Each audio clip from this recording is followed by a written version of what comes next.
I'm Parjanya Sen, assistant professor in the Department of English at Sunanda Degree College, Darjeeling. And I would like to begin by thanking DreamLens TV, Zest, and Rahul Sinha for giving me this platform today to speak to you. It's been 5 years. I joined my teaching career. I began my teaching career in the Darjeeling Hills on the 1st of April 2015. So it's been 5 years. I belong to Calcutta, and it's been 5 years since I have lived here and I have taught here. And today I'm going to be talking about something that is, of course, very close to my heart, but something about which there is a certain, I feel, dearth of exposure in the hills and also in Siliguri. So when I speak about the hills, I'm also, by default, I'm including Siliguri as well, since that's where I now happen to live. When we talk of gender, when we talk of LGBTIQ issues, and we talk about, the first thing that comes to our mind immediately are the big metro cities. Okay, of course, it's Bollywood and it's the big metro cities. So whereas as a self-identified queer person who is out to his family, who came out to his parents a long, long time ago, and as someone who comes from a metropolitan city, what was my experience like in a place like Darjeeling?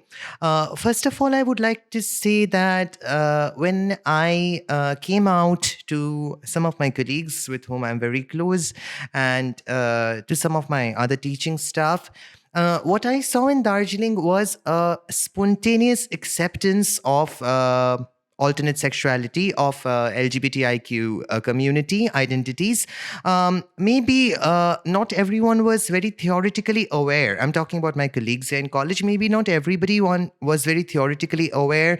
Maybe they were not even willing, they were not even able to distinguish between a gay man, a bisexual man, or a transgendered woman, cis man, etc. But at the same time, there was a natural, spontaneous acceptance from their side. But that also comes, I suppose, with a certain exposure, with a certain level of education. And when I am talking to my children, when I'm teaching, and issues of gender and issues of sexuality crop up, I have found my students, most of who come from very humble families, very humble tea garden families, I have found my students to be extremely receptive. As a teacher of literature, we constantly have to deal with texts. We constantly have to deal with alternate sexuality. We constantly have to deal with different articulations, different expressions, self-expressions of gender. And when I'm talking about these diverse issues with my students, I have found them to be very, very receptive. Now, where I find a place like Darjeeling and Siliguri lacking, I suppose it's given...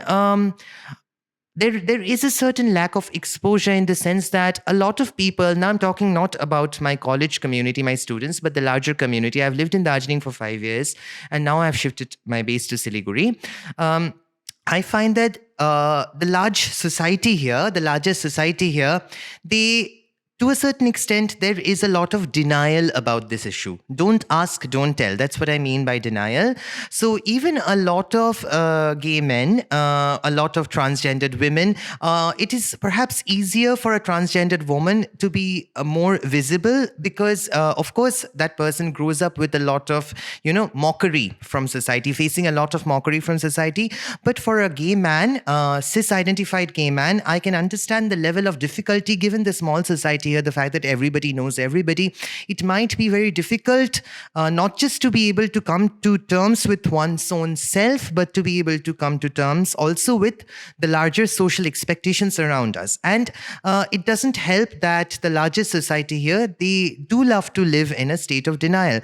That being said, yes, last year, there was a Pride organized in Siliguri, and there was a small Pride event which was organized by a very tiny community in Darjeeling. So I wanted to be part of it, but I couldn't due to other pressing concerns. I couldn't be part of it. So I would really love to, I would really like to appreciate people from here who sort of not just have extended their support, but also have sort of, given the space to this particular community.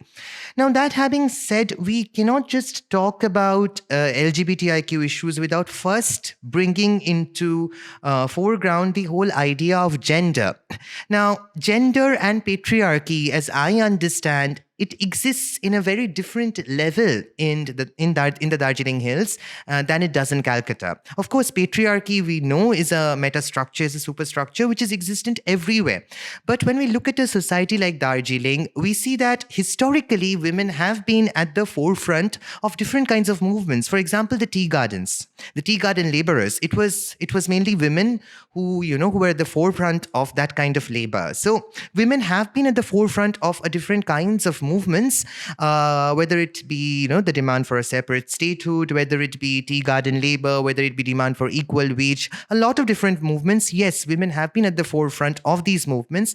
At the same time, perhaps it would not be right to conjecture or to say that patriarchy is non-existent in the hills. Patriarchy is very much existence, but the structure varies from a big metro city, in the sense that roles here, as I have seen it, of course, I speak as an outsider here, though I can speak not very fluent, but I can speak Nepali. I also happen to be speaking from this place of an outsider because, I have not been born within this society, and this is all that I have observed. So roles are very gendered here, nevertheless, things like smoking, for instance. Of course, smoking is injurious to health for everyone, and I don't advocate smoking at all. But a woman's smoking or lighting a cigarette is immediately labeled as a bad woman. Okay. Whereas men do not have to live with this taboo. A woman drinking is immediately labeled as a bad woman. Okay, and these are some of the things I have seen. And once again, I'm not advocating smoking, but what I'm trying to get at is gender is a very tricky issue. Whereas, yes, women here are at the forefront of a lot of different activities. They earn, unlike a society in Calcutta where, a middle-class Bhadralok man would still have a lot of taboo if the wife earns more than the husband. That's not the case in Darjeeling. I mean, there would be absolutely no taboo if the woman is earning more than the man.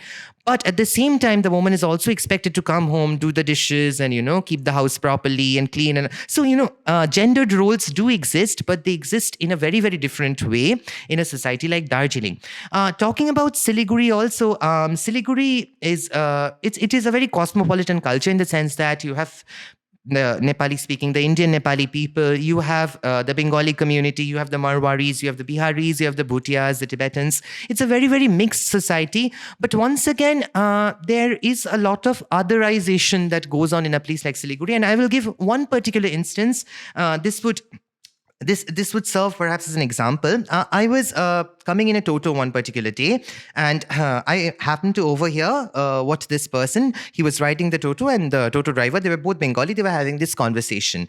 And the person sitting behind was telling the Toto driver, these days our Bengali women in Siliguri have started to smoke. It's once again, I'm using this example because this becomes a yardstick of character. So these days, our Bengali girls have started smoking, and they have picked it up from the Nepali people. So I was deeply offended by something like this, and I was like, so what? It's a woman's choice, right? If she wants to smoke, that is completely her choice. Despite knowing the consequences, it is a choice. If she wants to smoke, if she wants to drink, if she wants to have an independent existent outside the structure of patriarchy or within patriarchy, it is her choice. But at the same time, you see these taboos, and then these taboos are also, as I read it, they become racially mapped. Now, what I mean by this is, it doesn't happen in the Bengalis here seem to think it doesn't happen in our society. It happens in the other society. It happens in the Nepali society. So this is how, a place like Siliguri works, where anything bad, you immediately tend to dump it upon the other. Okay. So these are some of the complex things which I've seen here. Coming back to Darjeeling, as I was mentioning, yes, roles are very gendered here, and it is not easy for an effeminate man, a man who has certain womanly qualities. I'm using the term effeminate within quotes.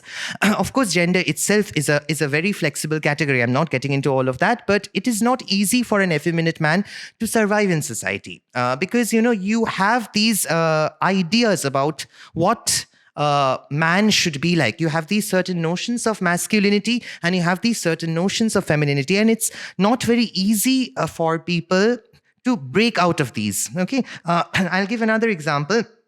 Often I've heard this being whispered, "You Katie just to beura ho." This is something, I'm translating it, this is something that a girl does. Okay, so this is not fit for a man. Okay, so these are the gendered categories. This is how gender operates within society. And I think there is a need to be able to break out of these and to be able to think beyond these boxes that we have been taught to think within. Once again, I understand the difficulty here because Darjeeling as a region is hugely underrepresented in the mainstream. So when we are talking about a big metropolitan city like a Delhi or a Bangalore or a Calcutta, very few people actually even know where a Darjeeling is. I mean, very few people would say Darjeeling, oh, Bengal, they wouldn't even know. So that's why a lot of that ties in with a lot of the demand for identity, the demand for a separate statehood, all very understandable. At the same time, it's very tricky talking about gender because, the Darjeeling Hills as such are grossly underrepresented or sometimes even misrepresented. It comes within Bengal, geographically comes within the sort of the geodemography of Bengal, but at the same time, it has more in common with the rest of the northeastern states. So it inhabits this very tricky situation, okay? Tricky place, tricky sort of state. So, talking about something like gender from the perspective of an outsider becomes very complex and becomes very difficult because I always have that fear that maybe I'll say something that might not go down too well.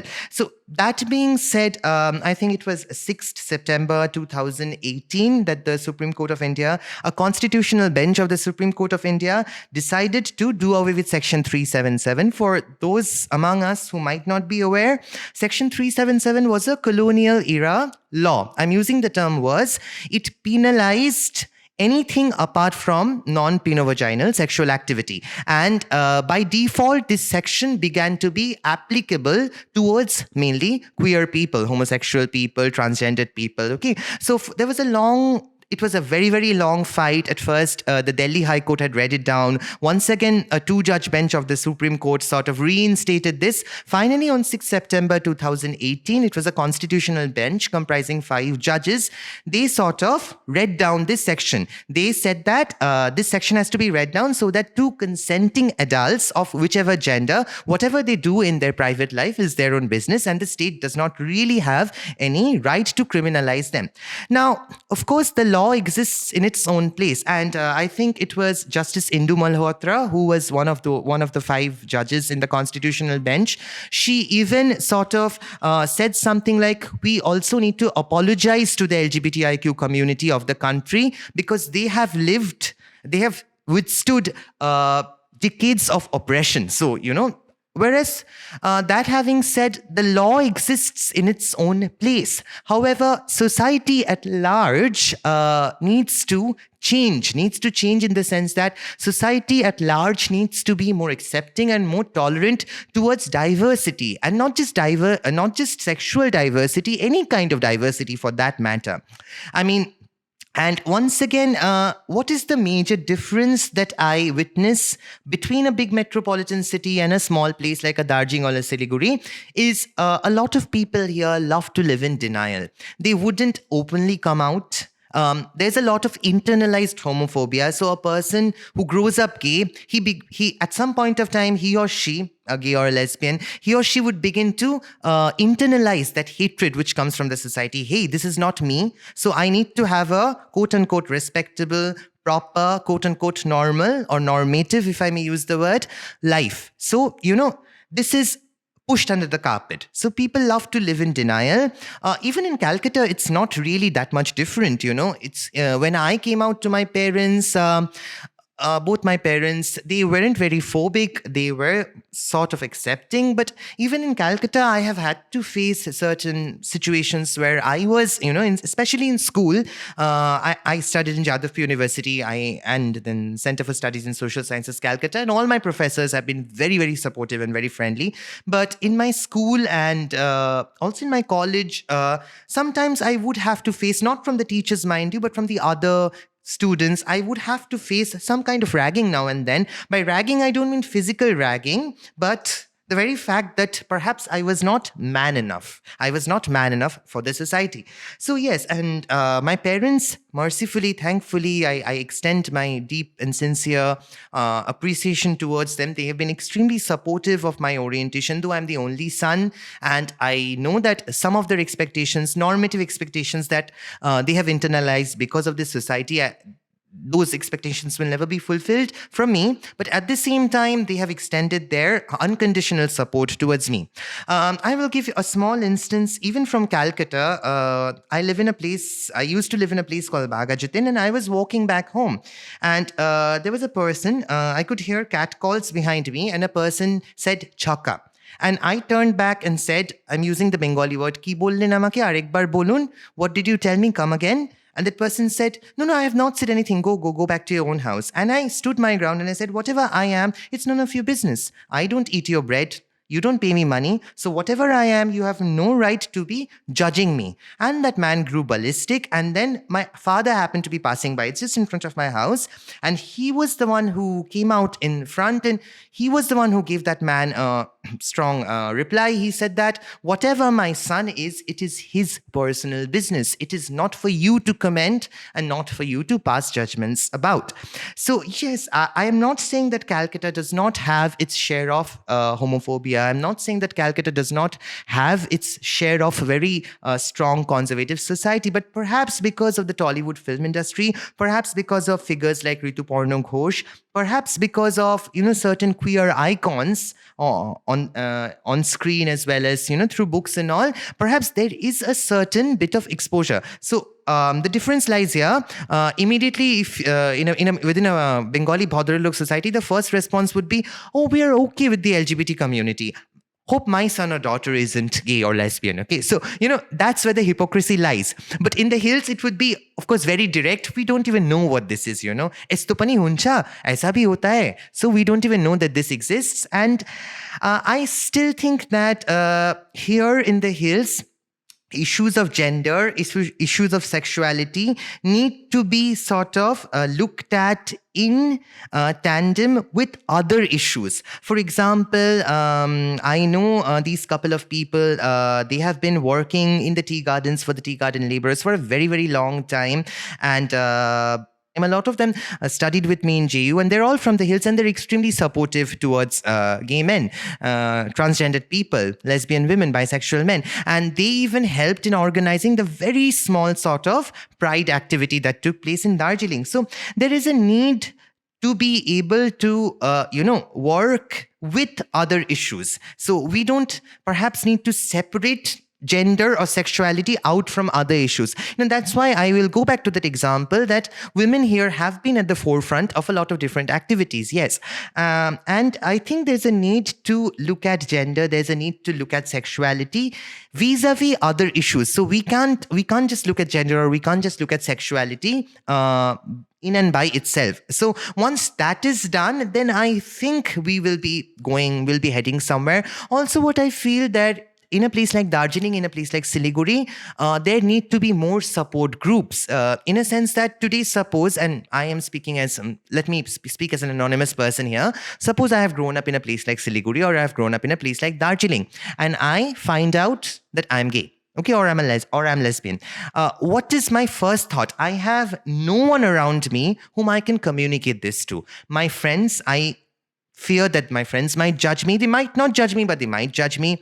Parents may not accept, greater society won't accept. So what happens in a big metro city is you have these support networks, you have these support groups, you have these different organizations who you can just ring up, who you can go to, who you can visit, and they would arrange counseling sessions, not just for you, but for your immediate family. I think that is severely lacking in both Siliguri as well as in Darjeeling, even mental health as such isn't very highly developed. Whether in Darjeeling, of course, the health infrastructure itself is in shambles. And once again, various parties need to be blamed for it. I'm not blaming anyone here. But at the same time, the health infrastructure in Darjeeling is in absolute shambles. So one can't really expect mental health to be very developed when the physical health infrastructure itself is in shambles.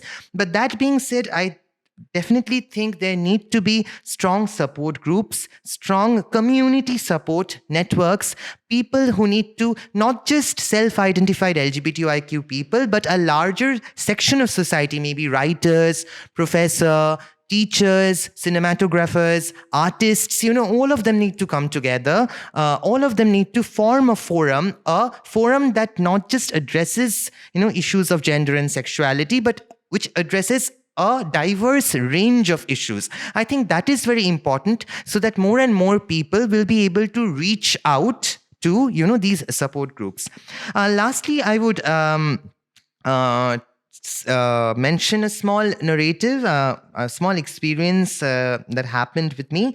Once again, I don't want to name anyone, but I taught this student. She is a very, very good student of mine for 3 years. So I taught her throughout her undergrad's English honors. And in the third year, we were very, very close. We started, talking about how to take her studies forward. And, she wanted to apply in various places like Shantiniketan and Jadavpur. And I was trying to constantly help her doing all that. And we were having this long WhatsApp conversation one night. And I just mentioned to her, Baini, sister, I always wanted to tell you something after having given such long lectures on gender and sexuality in class. I'm gay. And I still remember the response of my student, "Sir, you are our sir. And I always knew this, and it doesn't really matter to me who you are." So, and that was perhaps my that moment is so very precious for me, because here was my student who I had taught, who I had helped evolve and shape, and we are still in touch, and she's doing, touchwood, she's doing very well in her life. And she was not just accepting me, but some of what I had taught in class about patriarchy, about gender, some of that had really gone in. And I'm sure tomorrow, if she becomes a teacher herself, and when she comes across, gay man or a lesbian woman or a transgendered woman, she would be extremely, extremely sensitive as a teacher. So, I am able to create a few students like these, and that is what makes me really, really proud. So having said that, I once again would like to extend my thanks to Rahul Sinha, to DreamLens TV. I think this was a very, very relevant and important platform, because here, once again, we see a coming together of people from different, sort of professions and different sections of society. You have artists, you have tourism, people who have promoted tourism here. You have cinematographers, you have photographers, you have makeup artists, you have literateurs, people from a diverse gamut. They come here and they sort of speak. So I think it's very, very important to have had this platform and, to be able to, sort of talk about these particular issues, to be able to share some of my own experience with all of you. So with that, once again, I would like to thank DreamLens TV, Zest, Rahul Sinha, and I would like to conclude. Thank you so much.